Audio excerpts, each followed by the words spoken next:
right, so we are just hours away from an impending government shutdown where it seems like at this point, not even the ghost of Ruth Bader Ginsburg could save us from what is about to happen. And while Republicans are busy blaming Democrats and Democrats are busy blaming Republicans, Trump just got on stage at Pete Hegseth's military HSN infomercial and told the American people that he was going to deploy the military on Democrat-led American cities. So pull up a seat and we can figure out together what the hell is going on. So let's think about the federal budget, not any different than your family's annual budget.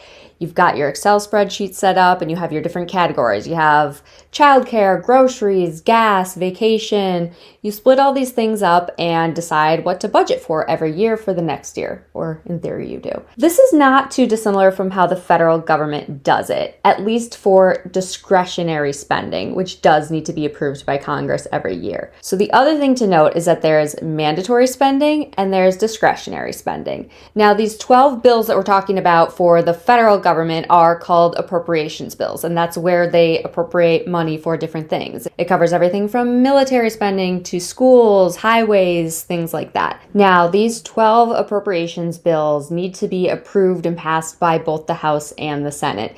If they can't come to a consensus, they will sometimes do what is called a CR, continuing resolution, which is basically like a stopgap funding solution until they can kick the can down the road a little bit. And so we can't even agree on a CR right now, which is why the government is most likely going to be shutting down. Now, it's also important to note that the other type of spending is mandatory spending, which is where your Medicare, Medicaid, Social Security type of spending is.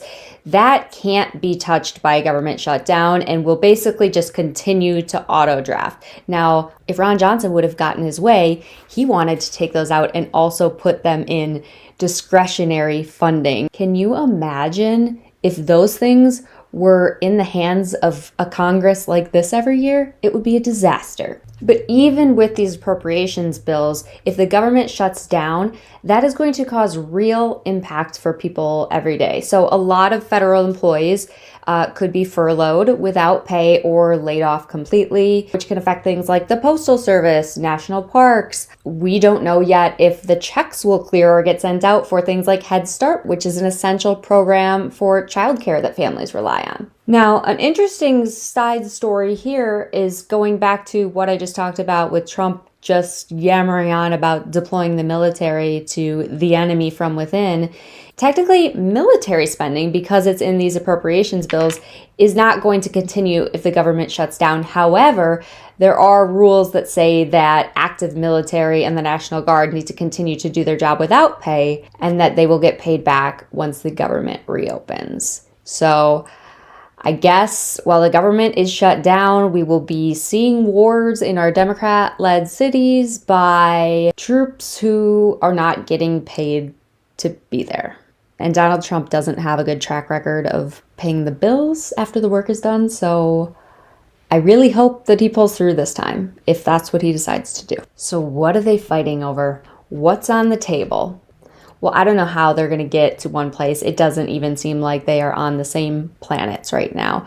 Republicans seem to have made this, and they are all echoing the same talking points. They are specifically saying that Democrats are shutting down the government because they won't pay for healthcare for illegal aliens and mutilation surgery for children. Okay, so those things aren't true. Now, going into this process, I think Democrats were still hopeful that they could claw back on some of the big Medicaid cuts that we saw over the summer. It doesn't appear like that is going to happen at all anymore. So the last thing they are really holding out for are the ACA subsidies, those tax credits, to be extended, because right now they are set to expire at the end of this year. And what does that mean? So ACA is Obamacare, and that is for people who get their health insurance through the marketplace. And this can be anybody from like entrepreneurs, somebody who had to leave their job to care for a sick family member. There's all different types of people on this healthcare coverage. And until 2020, 2021, it was really, really unaffordable. At that point, Congress passed these tax credits that people could take advantage of, which basically subsidized their plans and allowed them to get coverage for a much more affordable rate. Still incredibly expensive because it's healthcare in America, but something that they could actually figure out, most people. If those are to go away, anybody who has insurance through the marketplace is going to see their premiums jump 75%. And what that means is hundreds of dollars per person per month. If you have a family of 4, that could sometimes mean a jump of more than $1,000 per month just in healthcare premiums.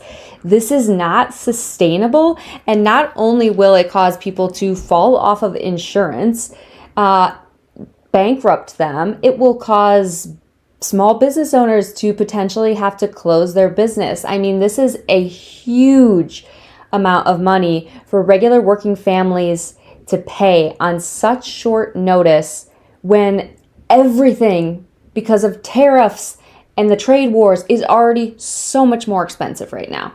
So even though this is a really complex problem, there's a bunch of different bills and a lot of different things within the bills, at the end of the day, that's really what it's coming down to. And it's looking like Republicans aren't willing to allow people, many of whom are their own constituents, to still get affordable healthcare coverage. And if it doesn't happen, the government is going to shut down. We're not sure for how long. Now, there are probably 100 different ways I would have liked Democratic leadership to approach this situation, but we are here now. And the reality is that Republicans have the presidency, the Senate, and the House.